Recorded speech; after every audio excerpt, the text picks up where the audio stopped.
Last class में कौन होता कौन विषय होता परमात्मा का कुत्ता पढ़ा होता नहीं 124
परमात्मा का कुत्ता आ कौन रहिला विषय सब रे काव्य गोटे अच्छी ना ताकत की दुनिया और यहाँ पे आत्मनिर्भरता खत्म हो गया उत्साह है और मेरी शिखर यात्रा 2 है नहीं और खितिन बाबू खत्म हो गया फिर परमात्मा कुत्ता मजबूरी ये 2 है और महाभारत के एक सांझ भी है। अब वो क्या करेंगे ताकत की दुनिया कंप्लीट कर लेंगे क्या छोटा है खत्म हो जाएगा एक ही दिन में ताकि काव्य का कंप्लीट हो जाएगा सारा ठीक है 59 क्योंकि ये तो एक कहानी है परमात्मा कुत्ता एक स्टोरी है इसको चाहो तो खुद पढ़ सकते हो लेकिन ये वाला खत्म नहीं होगा तो दिक्कत होगा ये पहले खत्म कर लेते हैं फिर निबंध खत्म कर लेते हुए है लास्ट में एकांकी या तुम्हारा कहानी पढ़ेंगे ठीक है। ताकत की दुनिया 59 निकालो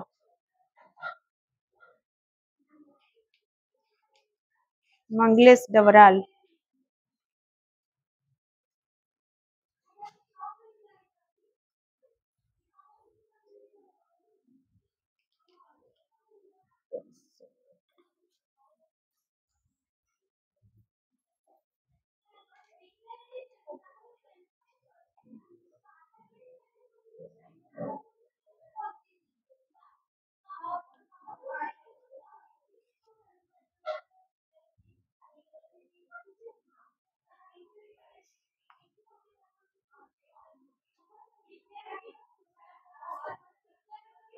परीक्षा सब कौन लिखी रे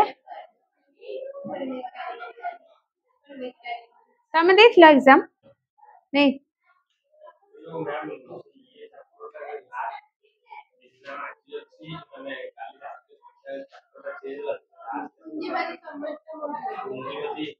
पूंजीवादी समाज के प्रति तो पढ़ा सरथिला पढ़ी नथिला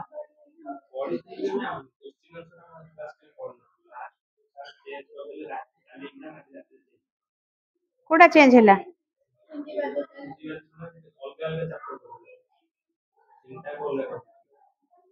अलगा माने बुझी पाना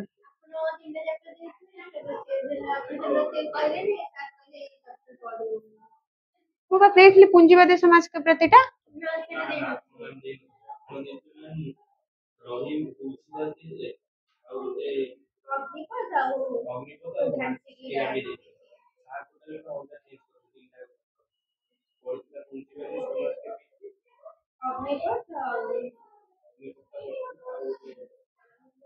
राम विभीषण मिलन तो सब तो पढ़ा सरथिला जहाँ भी पढ़े सब कंप्लीट फिर भी क्या हुआ प्रॉब्लम क्या हुआ पूंजीवादी समाज सब हाँ सेटा भूल लिखिছে आंसर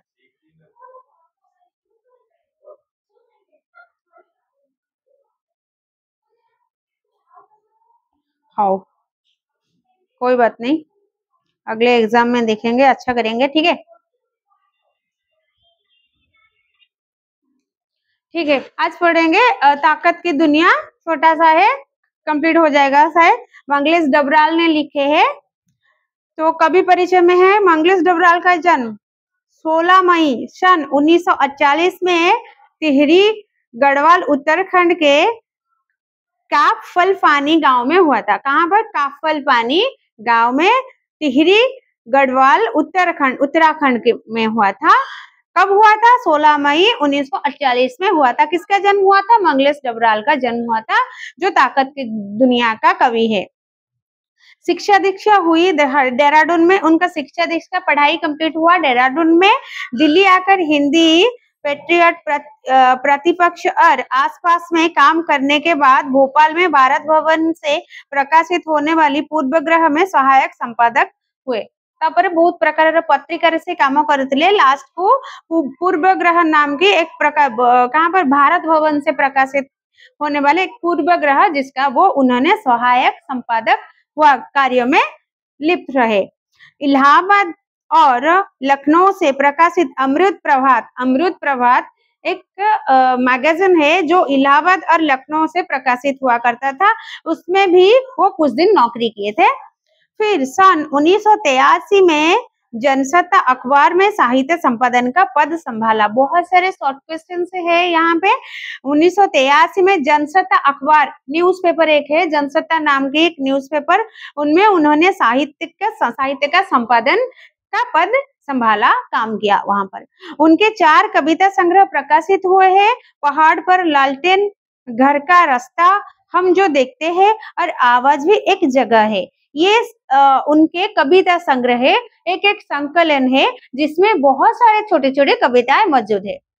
तो पहला वाला क्या है? पहाड़ पर लालटेन और घर का रास्ता, हम जो देखते हैं और आवाज भी एक जगह है। ये 4 उनके कविता संग्रह है जिसमें बहुत सारे कविता प्रकाशित हुए हैं। कविता के अतिरिक्त वे साहित्य, सिनेमा, संचार के माध्यम और संस्कृति के सवालों पर नियमित लेखन भी करते हैं। कविता के अलावा, कविता को छोड़कर उन्होंने और क्या किया? कुछ सिनेमा भी लिखे हैं और संचार के माध्यम में रेडियो, टीवी जो तुम्हारा दूरदर्शन, उसके माध्यम में भी कुछ संस्कृति के सवालों पर भी नियमित उन्होंने लेखन किए थे। मंगलेश के कविताओं में संपत्ति एवं पूंजीवादी छल छदम दोनों का प्रतिकार है। संपत्ति और पूंजीवादी, जो दुनिया में जो पूंजीवादी समाज होता है, जो ऐश्वर्य आरामदायक समाज होता है, और एक समाज होता है जो लांछित होते हैं और जो क्या होते हैं, निम्न वर्ग में पैदा होते हैं, उनके ऊपर अत्याचार होता है। दोनों विभाग होते हैं ना संसार में, तो वो 2 विभाग में कुछ ना कुछ छल कदम को दोनों को प्रतिकार किए हैं। वे यह प्रतिकार किसी शोर शराबे के साथ नहीं बल्कि प्रतिपक्ष में एक सुंदर सपना रचकर करते हैं। उनका सौंदर्य बोध सूक्ष्म है और भाषा पारदर्शी है। इन्होंने जो लिखे हैं, जो साहित्य सृष्टि किए है, उनका भाषा, उनका शैली बहुत ही बोधगम्य है और सरल है, और उनके भाषा पारदर्शी है। फिर अत्यंत सौंदर्य बोध और सूक्ष्म, बढ़िया सा भाषा, बढ़िया सा साहित्य, सरल बोधगम्य में उन्होंने अपने साहित्य लिखे हैं। मंगलेश का आग्रह है कि जो मनुष्य भूख से तड़पता है उसे अपना आक्रोश व्यक्त करना चाहिए। मंगलेश डबराल ने ये बोल रहे हैं कि जो भी व्यक्ति अपना कुछ प्रॉब्लम होता है, कुछ असुविधा में वो होते हैं, वो या फिर भूख के मारे वो तड़पते हैं, वो अपने आप को आक्रोश व्यक्त करना चाहिए। मुझे चाहिए, मेरा ये हक है, इसी प्रकार आक्रोश व्यक्त करना चाहिए हर एक आदमी को, हर एक इंसान को, हर एक मनुष्य को जो भूख से तड़पता है। ये तानाशाह और साम्राज्यवाद को बेनकाब करते हैं। साम्राज्यवाद कौन? मोर साम्राज्य, मु एठी पूंजीपति, मु एठी माने एरिया रो राजा, मु ही सब किछि करिबी। से जो साम्राज्यवाद चिंताधारा, इसको उन्होंने घोर विरोध किया है, वो बेनकाब करते हैं। उनके लेखा में वो इसको बेनकाब करते हैं। निष्कर्ष रूप में कहा जा सकता है कि मंगलेश डबराल आम आदमी की पीड़ा, टूटे सपनों जीने की व्यवस्थाओं के यथार्थवादी कलाकार है। उन्होंने जो साधारण व्यक्ति, आम आदमी यानी कि जो साधारण लोग होते हैं, उनके पीड़ा, उनके टूटे हुए दिल, उनके टूटे हुए सपने के बारे में ज्यादातर लिखा करते थे। उनकी कविताओं में हुंकार है जिसे अनसुना करना असंभव है। हुंकार है उनके कविताओं में, कुछ आक्रोश भाव है उनके कविताओं में, जैसे कि तांको कविता पढ़िले मनरे गोटे विरोध भाव जागृत हबो, मनरे जे जो माने दबिकी रहउचंती, जो मानेकर किछि गोटे असुविधा अछि, जांकर मन दबि जाय जे से तांको कविता पढ़िले आउ थरे सते जेमति से ऊपर को उठिया को चेष्टा करबे। एई भली किछि कविता थिला तांकर, जैसे अनसुना करना असंभव है। इनके कविताओं को कभी अनसुना किया नहीं जा सकता, करने असंभव होता है। ये साहित्य अकादमी पुरस्कार पहल सम्मान से सम्मानित हुए। साहित्य अकादमी पुरस्कार भी पाइथिले से तांको साहित्य लेखा पाए, और एक सम्मान है साहित्य का सम्मान जो सारस्वत साधक को मिलता है, पहल सम्मान में भी उन्होंने सम्मानित हुए थे। तो उनका जो लिखा है, उनका जो कविता है आज हम पढ़ेंगे, जिसका नाम है ताकत की दुनिया। ताकत की दुनिया यानी कि इस दुनिया के बारे में वो लिखे हैं जिसके पास बहुत ताकत है। और क्या ताकत है, कौन सी ताकत के बारे में वो लिखे हैं, इसके बारे में आज पढ़ेंगे।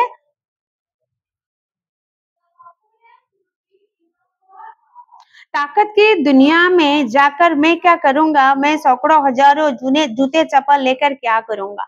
कवि बोल रहे हैं ताकत किसे कहते, ताकतवर बोली जन को आमे कहिबा, काहेकि कहबा, ता पाखरे सेतिकी जिंस थिबो बोली कहबा ना, जाको नै ताको ताकत कहि परिबा कि ताकतवर बोली। ता पाखे पैसा थिबो, मैन मनी मेमोरी आ बाकी सब जिंस थिबो, जानबा ताकतवर लोकटा नै, ता पाखरे किछि अछि से किछि करि परिबो। जा पाखे किछि नै, माने जारा माने साधारण लोक ताको आमे ताकतवर कहबा कि। लेकिन कवि बोलते हैं मुझे ताकत की दुनिया में जाकर क्या करना, मैं क्या करूंगी, ताकत की दुनिया में जाकर क्या करूंगा।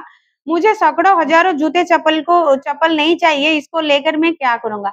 सैकड़ों हजार हजार शह शह संख्यक जोता चप्पल नहीं कि मु कौन करिबी। तार अर्थ एठी कवि गोटे आडंबरपूर्ण जीवन को दूरे की गोटे साधारण जीवन यापन उपरे आक्षेप करिकिना लिखिचंती जे मते गोटे लोकटे बंचिबा पई चालिबा पई गोडरे कंटा फुटी न फुटिया पई जोता हळे दरकार।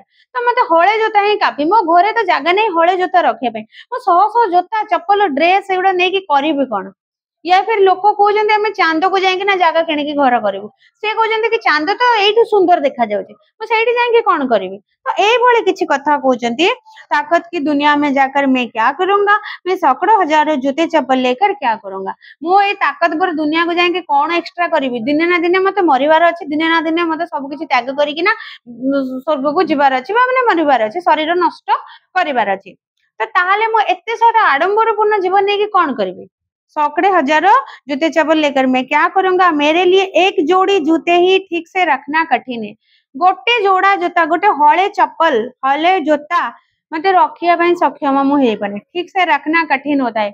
बहुत सारा जोता जदी रखिबो ताकर भी इस्तेमाल खाली कर देले हबो कि, ताको सफाई करी कि ना गोटे रैक दरकार। आगो जोता किनिबो पैसा दबो, तापरे से जोता को रखिया पई गोटे रैक किनिया को पड़िबो, नले जोठ नै सेठ रखले नष्ट होई जिवो।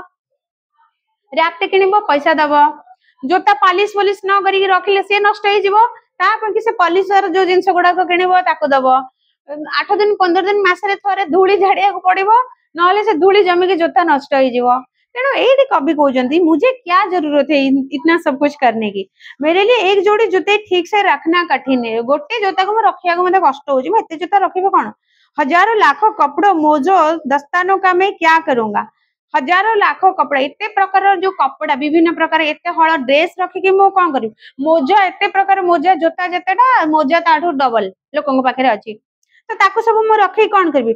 दस्ताना का मैं क्या करूंगा, दस्ताना क्या है, हाथ में पहनने का बुना हुआ एक चमड़े का गिलाफ है, हाथ रे पुंधिया पे जो चमड़ार गोटे फुल हाथ। तो एठी गोटे मनीष साधारण भाव में बंचिबा आ एस आडंबरपूर्ण सबु जिंस, गोटे चश्मा, गोटे टोपी, गोटे जोता, गोटे शर्ट पैंट, तुमर हाथ ग्लोव्स, पादर जो मोजा सॉक्स, ए सब जिंस को एते सारा जिंस को व्यवहार करिया को से विरोध करी कहउजंती। इसलिए वो बोलते हजारों लाखों कपड़ा, बहुत गुडे कपड़ा मु कोन करिवि, मोजा गुडा को एते कोन करिवि, दस्ताना माने हाथ जो चमड़ा रे तयारी फुल हाथ कवर करिया ताकू कोन करिवि। उन्हें पहनने का हिसाब रखना असंभव ही होगा। ताको यदि किणी भी देवी पहनने की हिसाब ताको पिंधिबा आज एटा पिंधिछि काली पिंधिबि कि नाही पहर दिन कोडा पिंधिबि तापरे कोडा पिंधिबि ए दिन एटा आज पिंधिछि पुन जाके 8 दिन ପରେ पिंधिबि नले कोडा कोडा रही जाइथिबो मु पिंधि पारु नथिबि व्यवहार करि पारु नथिबि एमती हिसाब करिया को मो पाखरे बेल नाही इसीलिए उन्हें पहनने का हिसाब रखना असंभव ही होगा। मैं इतने सारे कमरों का क्या करूंगा और गोटे घर सफिशिएंट रहिबा पई खाइबे सोया पई एते गुडे घरर हमर आवश्यकता भी नहीं मैं इतने सारे कमरा क्या करूंगा। यह दुनिया घर है कोई होटल नहीं ए दुनिया गोटे घर सुंदर घर कुछ गोटे होटल नुहे जे 1500 प्रकार मते रूम दरकार हबो बहुत लोक रहिबा पई और मेरी नींद का आकार हद से हद एक चिड़िया के बराबर है आउ ए दुनियाटा गोटे घर कौन से गोटे होटेल नुह आ मोर जो निदर आकार मु सोईबी गोटे चिड़िया संगे समान ए दुनिया पाखे मो निदटा अति छोटटा तो से एति छोटिया निदटा पाई मो एते बड़ गोटे आलिशान बंगला तादरे गद्दी खट पलंग सजा एसी लाइट फैन एगुड़ा कौन करेबे इसीलिए वो बोलते हैं मेरे नींद का आकार हद से हद एक चिड़िया के बराबर है मैं सिक्कों पर अपना नाम और चेहरा क्यों खुदबाऊंगा और सिक्का पर लोक निज को मन रखा देखि प्रत्येक समय रे जेतेबेले जो रूलर्स माने जो माने राजत्व करथिले शासन करथिले तांको गोटे गोटे समय रे जे गोटे बड़ बड़ शासक थिले तांकर नाम रे पैसा गुड़ाक छपौथिले हैला इसीलिए वो बोलते हैं मुझे ये वाले माने सिक्के नहीं चाहिए जिस सिक्के में मैं अपना नाम खुदाई करूं इतने सारा ना करवा भी मोर दरकार नहीं क्यों नहीं चाहिए मैं जानता हूँ बाजार से बाहर उनका कोई मोल नहीं है हाँ अजोदन डिस्टर्ब हो लागुच कि टिके हो दे दे हम पटी भी तांको सुबुथो को डिस्टर्ब करिया भलो नुहे ना निजे डिस्टर्ब हबानी कि काको डिस्टर्ब करबानी नहीं वेरी गुड तो मैं जानता हूँ बाजार से बाहर उनका कोई मोल नहीं किसका कोई मोल नहीं बाजार से बाहर किसका कोई मोल नहीं वो सिक्का का कोई मोल नहीं टंका पैसा बाजार गले तार मूल्य अच्छी जदि तुम केबे बाजार जीवनी घर कणारे रहिबो सब बेले कुआडे जीवन ताले पैसार मूल्य किछि अछि तारे तुम पाखे बहुत सारा टंका अछि किंतु तुम केबे बाजार जीवनी बाजार किछि किनिबन तार से पैसार मूल्य के सेंदे रहि रहि पुई खाई जीवो न आगी तो तेणु करके सिक्का का मूल्य तब होता है जब हम बाजार जाते हैं बाजार के बाहर सिक्का का कोई मूल्य नहीं होता इसीलिए वो बोलते हैं मैं सिक्कों पर अपना नाम और चेहरा क्यों खुदबाऊंगा पैसा ऊपर टंका कॉइन ऊपर मु मोर ना आ मोर तस्वीर गुड़ाक मोर चेहरा कहीं खोदेई करके रखी जन्म जन्म पाई कहीं ना मुझे जानी जे मैं जानता हूँ कि बाजार से बाहर उनका कोई मोल नहीं सिक्का का मोल कुछ भी नहीं है अगर हम बाजार से बाहर आएंगे तब मैं क्यों बनाऊंगा कोई मंदिर मस्जिद गिरजा या ऐसा ही कुछ मुझे पता है वहां कोई ईश्वर नहीं रहता फिर कभी बोलते हैं कि मैं बाहर मंदिर मस्जिद गिरजा ये सब क्यों बनाऊंगा क्यों हम बनाते हैं लोग क्यों बनाते हैं ये सब क्योंकि खुद को सबको पता है कि भगवान हमारे अंदर में है भगवान वो मंदिर ईश्वर वो मंदिर मस्जिद या फिर तुम्हारे गिरजा वहां पर नहीं है इसीलिए वो बोलते हैं कि कभी बोलते हैं मुझे पता है कि वहां ईश्वर कोई ईश्वर नहीं रहता ईश्वर तो हमारे हृदय में रहते इसलिए मुझे नहीं चाहिए बनाना कोई मंदिर कोई मस्जिद या फिर कोई गिरजा मैं क्यों जमा करूंगा इतने टोप तमंगे छाते सॉरी मैं क्यों जमा करूंगा इतने टोप तमंगे छाते इतने घोड़े कुत्ते हीरे मोती इतना हरवा हरियात ऐसे ऐसे जहाज फिर बोलते हैं मु कहीं एते सारा टोपी एते सारा छत्ता एते सारा घोड़ा कुत्ता जो जीवन रे दरकारी जिंस गुड़ाक जमीती कि सी गोटे एठी जो कहउचंती एठी काहा को इंगित करी कहउचंती राजा राजुड़ा शासन हो बा पूंजीपति शासन हो से माने जो बंचिबा पई कि निजे तो रहउतले ठीक ठाक बहुत सारा धन रत्न सुना रूपा घोड़ा हाथी नहीं कि आ जो माने एस आराम रे जीवन यापन करथले खाई के बोलथला पेट रखुचंती कुकुर बिलेई सब घोड़ा इसीलिए वो बोलते हैं मैं क्यों जमा करूंगा इतने टोपे तमंगे इतने छाते टोपे हेला टोपी टोप हेला टोपी तमंगे हेला पित्तल आदि बने सरकारी निशान जिसे छाती के बायों तरफ वस्त्र पर लगाया जाता है तो मैं आमे देखते गोटे गोटे सब राउंड रो हो कि किछि गोटे मेमेंटो टाइप रो मेमेंटो तो एक्जेक्टली ताको कुआ जीवनी बैच कुआ जीवो ताको साइड रे मारंती बाम पटे रे तो से कुछ से सब मु एते काहे की बनेबी से सब दिखावा कभी कहउछन से सब दिखाबा तो ताको ड्रेस रो बा कोट रो जो साइड रे मारी के बुलंती जे हमें एई चाकरी करचो या फिर एई संस्था रो तो गोटे माने भल लागे अलग प्रकार फील गोटे हुए तेणु कर इसीलिए कभी वो बोलते हैं क्यों मैं जमा करूंगा क्यों बनाऊंगा कोई मंदिर गला क्यों जमा करूंगा इतने टोप टोप यानी कि इतने टोपी तमंगे यानी कि जो बैच छोटे इतने छाते इतने घोड़े कुत्ते आउ घोड़ा कुत्ता से बैच जहाँ भी संसार रे जेते सारा लग्जरियस आइटम गुड़ाक अच्छी से सबू को कभी व्यवहार करिया को मना कर दउचंती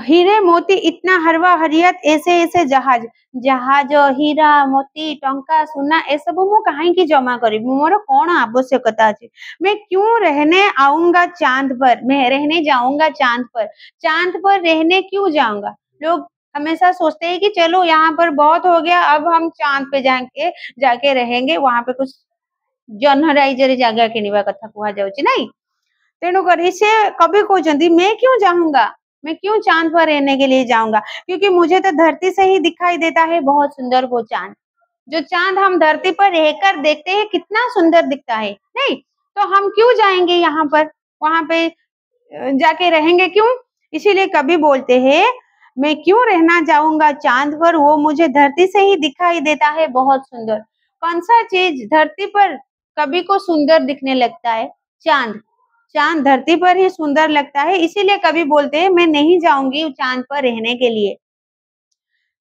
3 डग में ही मैं क्यों नाप लूंगा 3 लोग सब कुछ छीन कर किसी को क्यों भेजूंगा पाताल एबे आसी कि भगवान को ऊपर गोटे लगौचंती माने तांको ऊपर आरोप लगे कि कहउचंती कि 3 डग में ही मैंने क्यों नाप लूंगा 3 लोग 3 डग यानी कि 3 पैरों में 3 पाद अरे 3टा पाद रे मु काहे की पूरा संसार को मापी देबे 3 डग में ही मैं क्यों नाप लूंगा तीनों लोग को तीनों लोग जो क्या होता है स्वर्ग मर्त्य और पाताल 3 लोगों को मैं 3 पदों में या फिर 3 पेड़ में क्यों नाप लूंगा सब कुछ छीन कर किसी को क्यों भेजूंगा पाताल अब आता है कुछ पौराणिक कथा के बारे में कभी बोलते हैं किसको भेजा गया था पाताल को किसको भेजा गया था हुकन से किसको पता है किसको पुराण में किसको भगवान ने पाताल में भेज दिए महाबली को महाबली जो दानी था वो सब कुछ दान किया करते थे और एक दिन भगवान अपने बामन रूप में आए और अवतार में बामन अवतार में आए और बोले कि मुझे बस 3 पग भूमि चाहिए और बलि ने क्या किया महाबली ने हंसा फिर बोले कि 3 पग भूमि चाहिए सिर्फ तुम तो इतना छोटा बच्चा हो 3 पग में क्या होगा इतना सारा जमीन आ जाएगा चलो ठीक है तथास्तु मैं दे दूंगा 3 पग तो फिर भगवान बोले ठीक है दे दो तो एक पद में पूरा ब्रह्मांड पृथ्वी आ गया दूसरे पद में आकाश आ गया तुम्हारा स्वर्ग पूरा आ गया 3rd पद कहाँ पे रखो वो बोला कहाँ पे रखूंगा अब तीसरा पद में कहाँ पे रखूंगा तीसरा टग में कहाँ पे रखूंगा फिर बलि ने अपना सिर झुका दिया फिर बोला भगवान मुझे क्षमा कर दीजिए मुझे पता नहीं था आप कौन है और फिर उन्होंने क्या किया उनके सिर पर तीसरा पद रख दिए फिर उन्होंने पाताल में जाकर रह गए तो ये एक कहानी है हमारी पौराणिक कथा है हमारी पुराण में एक है भगवान का अवतार था जो 10 अवतार में से वामन अवतार एक था जहाँ पे वो सब कुछ छीनकर इसीलिए वो बोल रहे हैं हम क्यों करेंगे ये सा हम क्यों 3 डग नाप कर किसी का सब कुछ छीन लेंगे किसी को क्यों भेजूंगा पाताल काहे कि मु कहा को माटी तळु को पाताल को पठेई देबी काहे कि मु 3 पाद मापी की नेबी काहे कि मु कहार सब किछि छीनी की माने सब किछि छड़े नै की ताको पाताल को पठेई देबी मोर आवश्यकता कोन अछि भगवान करे मध्ये कोन आवश्यकता थिला बोली कवि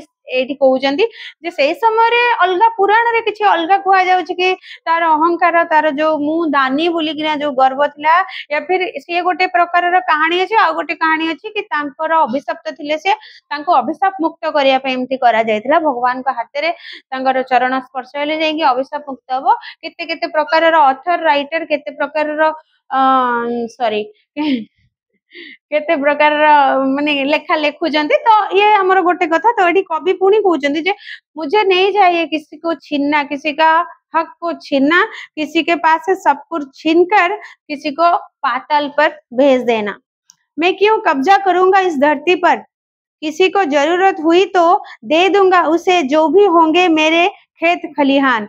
मतलब फिर बोलते क्यों मैं किसी को, किसी का चीज को या फिर किसी के धरती को कब्जा क्यों करूंगा, मुझे नहीं चाहिए कुछ कब्जा करना, मुझे नहीं चाहिए किसी का धन हड़पना और किसी का जमीन को कब्जा करना। अगर कभी भी जरूरत पड़े तो मैं क्या करूंगा, मैं लूंगा नहीं, मैं दे दूंगा, सारे सब कुछ दे दूंगा और जो भी होगे मेरे खेत खलिहान, मेरे पास जो भी खेत है, मेरे पास भी जो भी जमीन है, जो भी है, जो चीज सब कुछ मैं अगर जरूरत पड़े किसी जरूरतमंद को सब कुछ मैं दे दूंगा, लेकिन मैं किसी से कुछ भी नहीं लूंगा।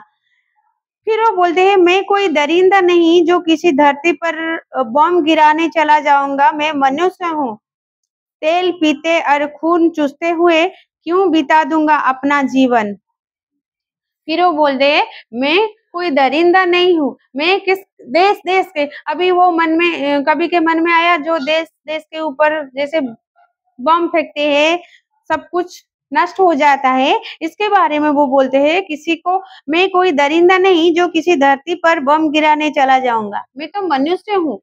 तो बम कौन गिराते हैं, किसी दरिंदे आदमी ने गिराते हैं, मैं लेकिन दरिंदे नहीं हूँ, मैं एक मनुष्य हूँ, इसलिए मैं क्यों जाऊंगा किसी के ऊपर बम गिराने। और अंत में फिर कभी बोलते हैं कि इंसानियत की दुहाई देते हुए वो कहता है इंसान हूँ मैं, दरिंदे नहीं हूँ।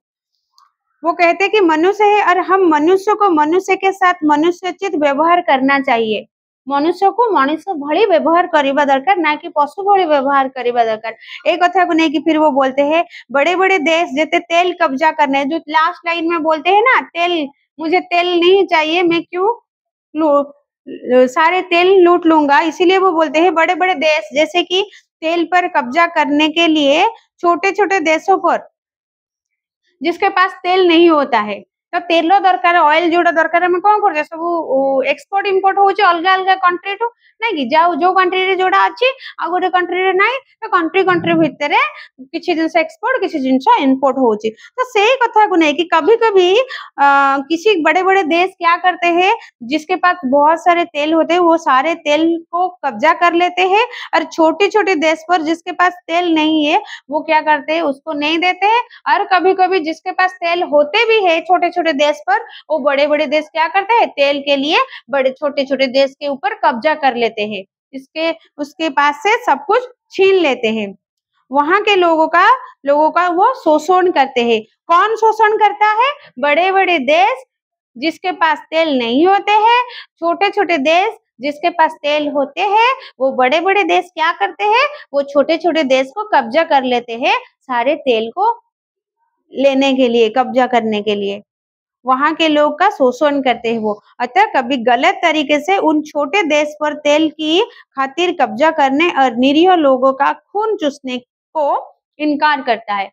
निरीह साधारण लोक मानकर रक्त शोषिकिना, रक्त शोषिबा अर्थ एठी सत सत पी देई जिबा रक्त नुहे, माने तांकर पारिश्रमिक को छड़े नहीं जिबा, तांको ऊपर कब्जा करबा, ए सब को विरोध करके कवि कहते। और कौन से देश के बारे में वो बोल रहे हैं, अमेरिका ने इराक पर जो हमला किया था उस टाइम जब तेल के बारे में छोटा मोटा, इराक रे बहुत सारा तेल अछि ला, अमेरिका तापरे हमला करथिला जो समय रे, सही समय रे कथा एठी कवि कहउचंती कि कवि उसकी तरफ इशारा करते हैं।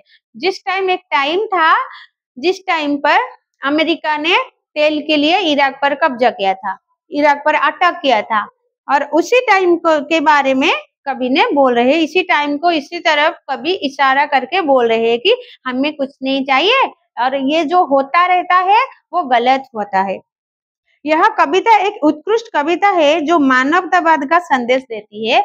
मानवतावादी मानवतावादी यानी कि मनुष्य जो गुण गुड़ाक रहिबा दरकार, मु भी मनुष्य से भी मनुष्य से भी मनुष्य, मनुष्य को मनुष्य भली देखिबा उचित बोली कवि एई तांकर कविता माध्यम रे जणैछंती।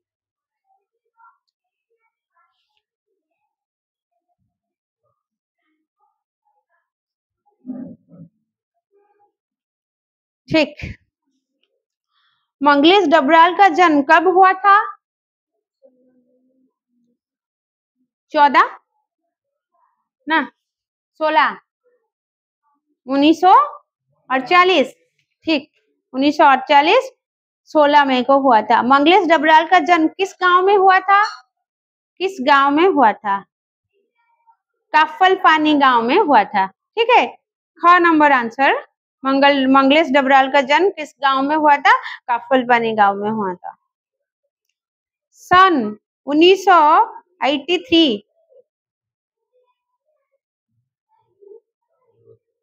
इतिहास में किसी अखबार में मंगलेराज जी ने साहित्य संपादक पर का पद संभाला? मंगलेराज जी ने, मंगलेश डबराल ने साहित्य संपादक का पद संभाला।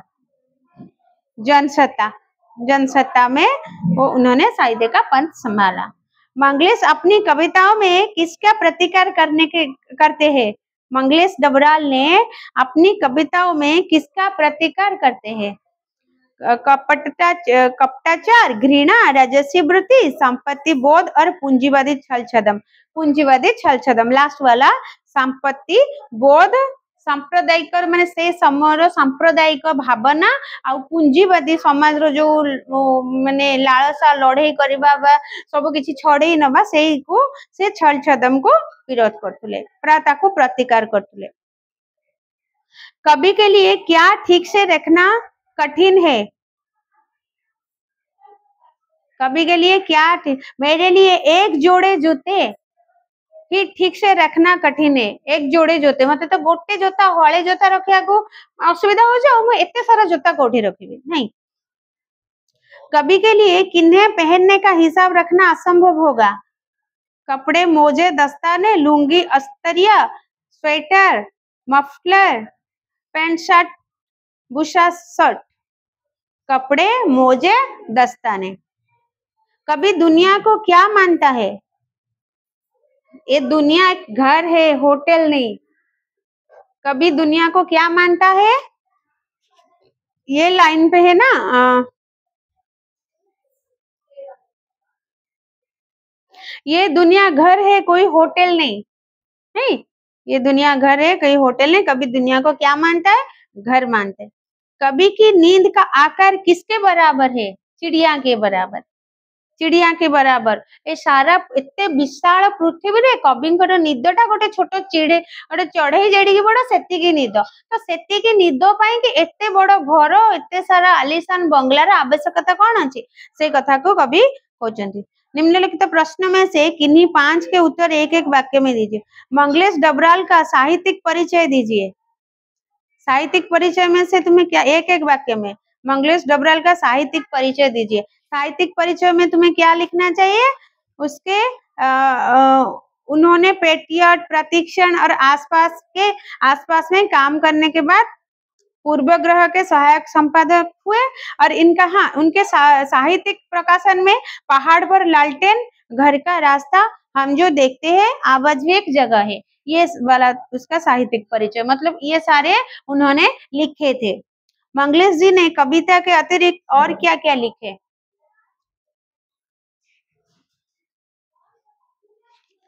कविता के अतिरिक्त और क्या उन्होंने लिखे? कविता के अतिरिक्त उन्होंने साहित्य, सिनेमा, संचार के माध्यम और संस्कृति के सवालों पर भी उन्होंने नियमित लिखा करते थे। मंगलेश की कविता की मुख्य चिंता क्या है? मंगलेश की कविता की मुख्य चिंता है संपत्ति एवं पूंजीवादी छल छदम दोनों का प्रतिकार। ठीक है। कवि कितने जोड़े जूते पहनना चाहते हैं? एक जोड़े। बाजार से बाहर किसका कोई मोल नहीं है? सिक्कों का कोई मोल नहीं है। कभी कहाँ कब्जा नहीं करना चाहते? कभी कहाँ कब्जा नहीं करना चाहते?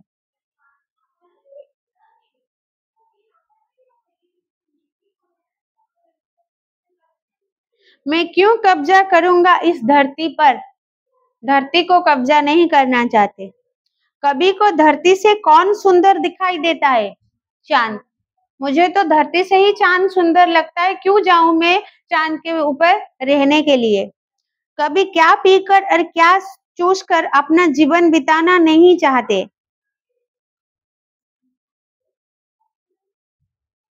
तिल तेल पीकर और खून चूसकर मैं अपना जीवन बिताना नहीं चाहती हूँ। ये बात कवि ने अपने कविता के लास्ट लाइन में बोले हैं। नहीं, निम्न प्रश्न के दो दो वाक्य में उत्तर। ये 2 मार्क जो गोटे 2 मार्क क्वेश्चन अच्छी 2 मार्क क्या से विषय ना आउ कवि को ना लिखिबो जापाई के 1 मार्क मिलिबो, आंसर पाई के सही आंसर पाई के 1 मार्क मिलिबो। आउ 1 मार्क रे कवि ना विषय ना लिखिबा आवश्यक नहीं, डायरेक्ट आंसर लिखिबो हला। से एमसीक्यू रे तो दरकार नहीं, खाली डार्क करिवो नंबर एटा। बाकी 1 मार्क जोड़ा अछि 1 मार्क गोडा को 1 लाइन आंसर से कवि विषय ना लिखिबा आवश्यक नहीं। लेखिले कि खराब नुह कि लेखा आवश्यक नहीं। हाँ तुम जो लेखुच क्वेश्चन आंसर केवल 5 मार्किया क्वेश्चन जिते लिखिब आंसर से कवि विषय टिके बेसी कर लिखले चलो, केबे जन्म होते केबे देह त्याग करते, किंतु 1 मार्किया 2 मार्किया से गुड़ा लिखा दरकार नहीं। कारण एत लिखले भी तुमको 2 मार्क मिल, एति टिके लिखले भी 2 मार्क मिल है। तो एत लिखी समय कहीं नष्ट कर, तेणु से 2 मार्किया ओनली विषय का नाम कवि का नाम बस आंसर 2 लाइन में सरला। से केबे हेले जन्म कौन लिखले कौन कले से सब किछि लिखिबा आवश्यक नाही। 3 मार्क रे भी सेम 3 मार्क वाला क्वेश्चन ले खाली विषय ना लिखिबो आउ कवि या लेखक जिसका बारे में भी लिखिबो आउ किछि लिखिबा दरकार नहीं। 5 मार्क जेते बेले आंसर लिखिबो सेते बेले कवि विषय रे टिके लिखिले चलिबो।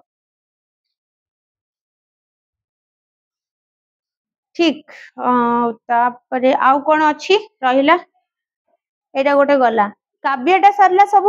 काव्य रे कोन डाउट अछि को विषय की किछि डाउट अछि तुम तो पढ़ी न रे मां फोटो नब। अच्छा तमे फोटो के नब नब कि पीडीएफ अछि बहीटा पूरा नब कि पूरा पीडीएफ टा। अरे मु पठे देबी तुमको ता देरे सब बहीटा अछि नेबे हम तो केते फोटो उठेबो एते गुडे ना बही नहीं तुम पाखे। फ्रंट पेज का फोटो का ना मिलता है ना बाहर, ये अच्छा मिलता है ना बाहर। अच्छा अच्छा इसको लाने के लिए पता नहीं अब मिलता है कि नहीं, थोड़ा देख लीजिएगा। कहीं कहलो एबे गोटे मो +2 फर्स्ट ईयर बही आने को जाइतली से कहले को आसीनी बोली बहीटा तथापि नहीं जाई था ठीक नहीं जाई था नाले जदी बही दरकार बही रे पीडीएफ अछि आर हला आप पीडीएफ भी दे दीजिए अगर नहीं मिला तो। हां हां पीडीएफ से पढ़ाई कर लेना।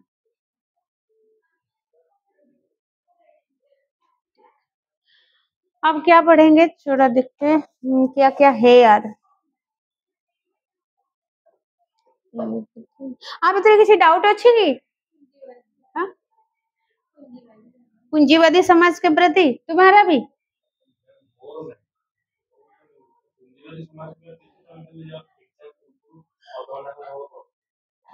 अच्छा तुम्हारा पूंजीवादी समाज के प्रति का डाउट है। अच्छा ठीक है आज देखते डाउट क्लियर करते थे। ये खत्म हो गया आत्मनिर्भर उत्साह। लास्ट क्लास में हम पढ़ेंगे उत्साह या फिर मेरी शिखर यात्रा, इसको कंप्लीट करेंगे। पहले लास्ट में कहानी पढ़ेंगे, पूरा लास्ट में कहानी पढ़ेंगे। और यहाँ पे संज्ञा लिंग लिंग खत्म हो गया ना, वचन पढ़ेंगे, वचन विशेषण दोनों है। पलवन तो तुम्हारा 5 मार्क वाला नहीं आएगा, इसमें से शॉर्ट क्वेश्चन आएगा। ठीक है पलवन लास्ट क्लास में मैं एक बार बोली थी ना पलवन क्या होता है। हाँ एक ही लाइन होता है, इसको तुम्हें डिस्क्राइब करके लिखना है। पलवन है पत्र लिखन आता है कुछ कुछ कुछ आता है। ठीक है चलो पूंजीवादी थोड़ा बहुत बोल देती हूँ। पूंजी हाँ कह देबे पूंजीवादी समाज के प्रति 52।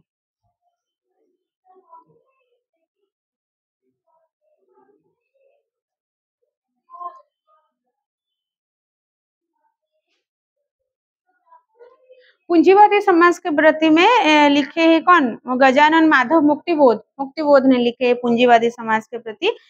कौन बुझी पारना एथरे लाइन बुझी पारना ना माने कौन विषय अछि सेडा माने कहा ऊपर लिखा सेडा जानिया को चाहूँ नहीं। ठीक तो इसीलिए हम क्या करेंगे डायरेक्ट अर्थ को देखेंगे, कविता के अर्थ को देखेंगे तो पता चल जाएगा।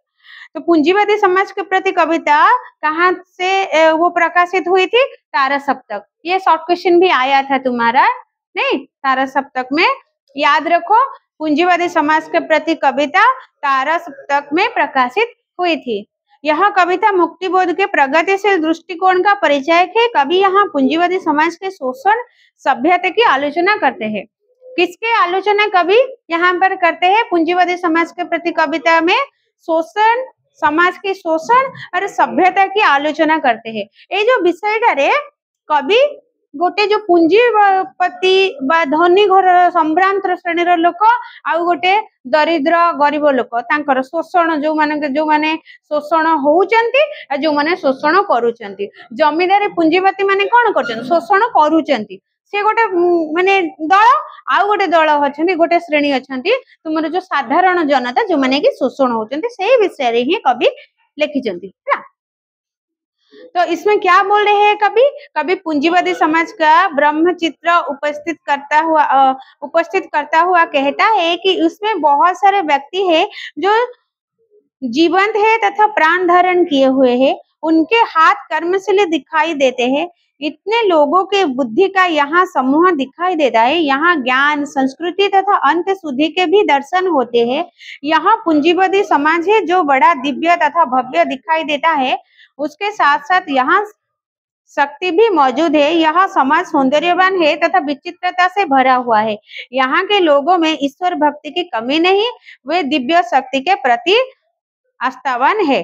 तो यहाँ पर कवि ने जो बोल रहे हैं, पूंजीवादी समाज जो है एक समाज है जो समाज में पूंजीवादी लोग, बहुत सारे पूंजीवादी लोग रहते हैं। वही समाज के बारे में वो बोलते हैं कि वहां पर जो पूंजीवादी समाज का वो चित्र उपस्थित करते हुए वो कहते हैं वही समाज में, जो समाज है पूंजीवादी समाज, वही समाज में बहुत सारे व्यक्ति है।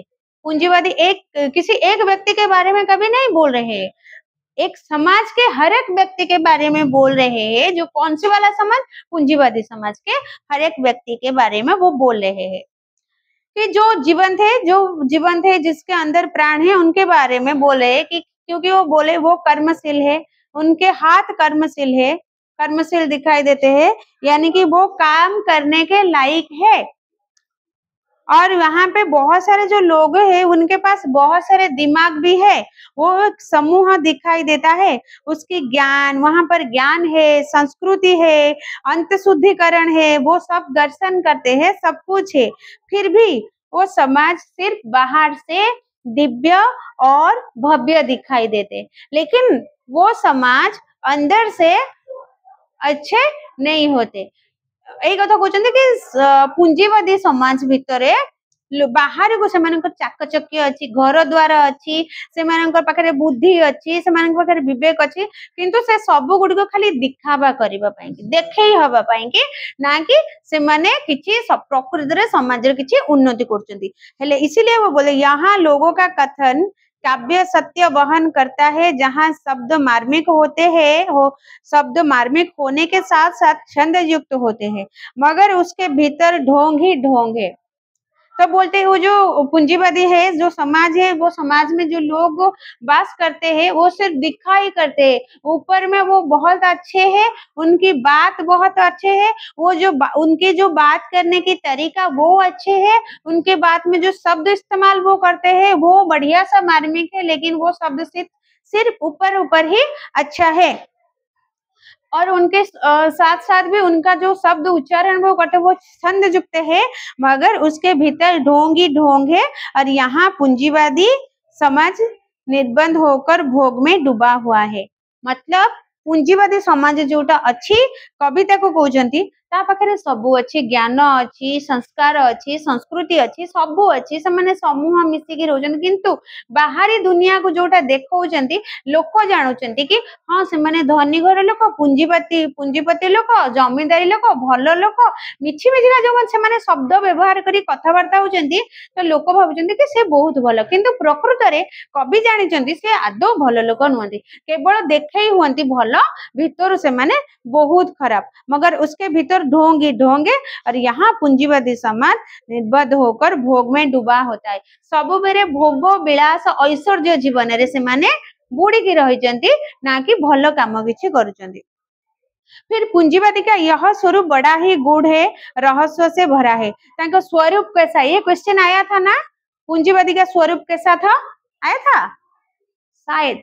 हाँ, तो पूंजीवादी का स्वरूप मतलब ये देखिया पई किमिति से माने कोन, इसलिए वो बड़ा ही गूढ़ है, बहुत माने गूढ़ तथ्य ता भितरे लुचि की रही, रहस्य से भरा है, बहुत रहस्य रे भरपूर अछि तांकर गुण गुडी को, जोटा कि साधारण लोक बुझी पारंती ने, लक्ष लक्ष टंकार ठकेई हुअंती। गढ़ा है यहाँ धोखा छिपा है, और तांका पाखरे बहुत धोखा लुचि की रही। बाहर से इसका रूप सुंदर है, वो जो समाज होते हैं, पूंजीवादी समाज होते हैं, उनके बाहरी रूप बहुत ही सुंदर होते हैं, लेकिन अंदर अंदर में वो धोखा से भरपूर होता है। इसीलिए वो साधारण लोग से धोखे से सब कुछ हड़प लेते हैं। उसके सौंदर्य जाल में समाज के भले भाले व्यक्ति फंस जाते हैं। जेमिति से देखा जाती एते सुंदर एते माने शालीनता पूर्ण कथावार्ता साधारण लोक माने तांको कथारे फसी जाती, सेति पई कि तांकोठु लोन नियंती, ऋण नियंती, अल्प टंका नेके तांको सब किछि हरेबाको पड़ी थाए। यहाँ सौंदर्य जाल एक ज्वलंत सत्य को टालने की तथा उसे छिपाने की कोशिश में निरंतर लगा हुआ है। यह सत्य और वह दरिद्र समाज जो शोषण की चक्की में शोषक समाज के द्वारा निरंतर पेशा रहा है। सबु बेले गोटे जाति जोटा कि निरंतर सदा सर्वदा शोषण होउची बा शोषक माने ताको शोषण करि चलचंदी सदा सर्वदा। फिर बोलते हैं, कवि स्पष्ट कर रहा है कि पूंजीवादी समाज की सभ्यता, संस्कृति, जीवन मूल्य, साहित्य आदि बाहरी रूप से भले ही सुंदर, भव्य और उदात्त दिखाई देते हैं, पर वे सभी शोषण के हथियार होते हैं। केवल मात्र शोषण करिया पई, साधारण लोकों को शोषण करिवा पई ही से माने मिछि मिछिका रूप बदलाई की मीठा मीठा कथा कही कि लोक मानक सहित, साधारण लोक मानक सहित संपर्क स्थापन करथांती, जा फल कि लोक माने भोला भला तांकोठु माने से लोक मानक सब किछि छड़े नियंती। इसीलिए इस डोगरी सभ्यता के प्रति कवि के मन में क्रोध है, घृणा है।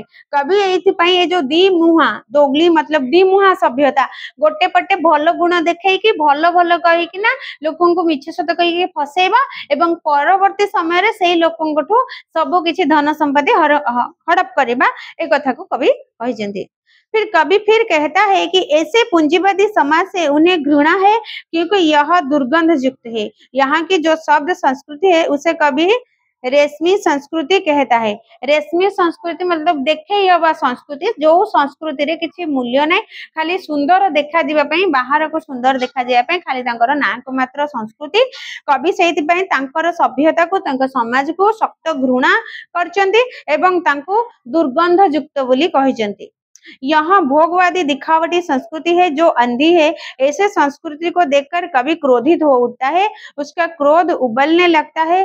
पूंजीवादी मनुष्य सच्चा नहीं है, अतः कवि आक्षेप करके कहता है कि उसके बहते हुए रक्त में सत्व का अवरोध दिखाई देता है। तांकर शरीर रे जो रक्त प्रवाहित होची ता मध्ये तादरे मध्ये किछि सत नहीं, रोग भरपूर हेकी रहिछि, अति कदर्य लोक से माने तांको सहित मिसिबाटा ही क्षतिकारक। और कभी ऐसे रक्त से घृणा करते हैं। कभी की नफरत इस तरह बढ़ जाती है कि वो पूंजीवादी मनुष्य को देखकर तुरंत मितली उमड़ आती है। ये क्वेश्चन आसीथिला परीक्षा रे, कवि को क्यों किसको देख के मितली आती है, मितली उमड़ आती है। मितली यानी कि उल्टी बांती करिबा बा उल्टी करिबा। तो कवि को से एते राग एते नफरत अछि तांकर पूंजीवादी समाज उपरे, जे कि से पूंजीवादी समाज को देखि कि तांकर बांती आसी जाउची, वोमिट कला भली अनुभव होउची। कारण पूंजीवादी घृणा के योग्य, काहे कि ना पूंजीवादी को से घृणा रो योग्य बोली से कहिचंती। पूंजीवादी की हिस्सा भी कवि को पसंद नहीं आता, हंसी भी कवि को पसंद नहीं आती। अतः कवि कहता है, तेरी हंसी में रोग के कीटाणु है जो इतने उग्र है कि शोषित समाज के ग्रास कर लेता, शोषित समाज को ग्रास कर लेता है। फिर कवि बोलते हैं, तम हसरे भी एते जीवाणु भरपूर अछि, तमे हसी हसी की लोक को फसेई दोच, साधारण लोक को फसेई दोच। सेति पय कहजन तम हसरे मध्य कीटाणु भरपूर हेकी अछि, जीवाणु भरपूर हेकी अछि, जोडा कि साधारण लोकों को ग्रास करि दोची। कवि शोषण मुक्त शोषण मुक्त सुस्त समाज की कल्पना करता है, इसीलिए वो विषमता और शोषण की नींव पर खड़ी पूंजीवादी समाज का नाश चाहते हैं। कवि गोटे सुस्थ समाज चाहूचंती, सेहिति पई केवल जो विषमता रे दुख रे असुविधा रे पड़िथिबा समाज को से रक्षा करने को चाहूचंती जेतिके संभव तांको द्वारा। और जब कवि की ज्वाला जन समाज की ज्वाला बने तब ये संभव हो पाएगा। ये क्वेश्चन आसे था, किसकी ज्वाला जन समाज की ज्वाला बने और क्यों? कवि की ज्वाला पूंजीवादी जो मुक्तिबोध की ज्वाला, मन में जो ज्वाला है पूंजीवादी को हटाने के लिए जो अंत में जो ज्वाला है वही ज्वाला अगर जन समाज के ज्वाला बन जाए तो भी मुक्ति मतलब पूंजीवादी का समाज का निराकरण हो पाएगा। मैं जैसे विषमता महसूस कर रहा हूँ वैसे दूसरे भी महसूस करें, लोगों का विवेक जागृत हो और अपनी उष्णता से दूरदर्शिता से अविवेकिकता का सफाया हो। अविवेकिकता यानी कि अविवेकीपण मिटी जाऊ हरजी जाऊ से विवेकहीनता लुचि जाऊ एवं सब किछि पुणी बदली जाऊ। जब जनमानस की ज्वाला प्रज्वलित हो उठेगी तो जन समाज में अज्ञान अविवेक जल जाएंगे और उन्हें अपने शोषण का एहसास होगा। तो कहते जिते बेले जन समाज रे लागिबो समस्त को लागिबो कि पूंजीवादीटा क्षतिकारक सेते बेले जाएंगी पूंजीवादीटा हटिबो। आउ सेहित में कहते मोर ज्वालाटा प्रत्येक जन समाज रे ज्वाला हो। मो मन रे जो पूंजीवादी प्रति घृणा भाव जात हेची सेही भली घृणा भाव प्रत्येक मानवर हृदय रे जात हो, जा फल रे कि समस्त चाहिले ही पूंजीवादी समाज को हटेई पारिबे। इसीलिए कवि को विश्वास है कि पूंजीवादी व्यवस्था एक ना एक दिन जर्जर होगी। जब जनता जग जाएगी उसका एक ही उद्देश्य होगा, पूंजीवादी का ध्वंस। यहाँ व्यवस्था वास्तव में रिक्त और व्यर्थ है क्योंकि इससे जनता का नुकसान होता है। अतः एक ना एक दिन इसका अंत है। किसका अंत है? पूंजीवादी समाज का एक ना एक दिन अंत है, क्योंकि ये जो समाज है पूंजीवादी वो अच्छे नहीं है और सबको शोषण करते हैं। वो दुनिया के भले के लिए बिल्कुल भी अच्छे नहीं है, इसीलिए इनका अंत होना ही जरूरी है। ये बात बोल रहे हैं मुक्तिबोध ने। पूंजीवादी समाज के प्रति कविता कहाँ प्रकाशित हुई थी? तारा सप्तक में प्रकाशित हुई थी। कवि किस समाज को शोषण सभ्यता की आलोचना करते हैं? पूंजीवादी। किसके हाथ कर्मशील दिखाई देते हैं? पूंजीवादी समाज के। किए लिखित लोग ग्रामीण समाज के। मुक्तिबोध का जन्म किस परिवार में हुआ था? ये भी आस्तिला परीक्षा रे मराठी परिवार में हुआ था। पूंजीवादी समाज कैसा दिखाई देता है? दिव्य तथा भव्य। सेटा दिथर आस जायतला मु थरे टाइप करिथली भाबी ऊपर पढिनी आउ थरे लिखि टाइप हे जायतला माने गोटे क्वेश्चन दी थर पढला ना चांस मारचो नै 1 मार्क।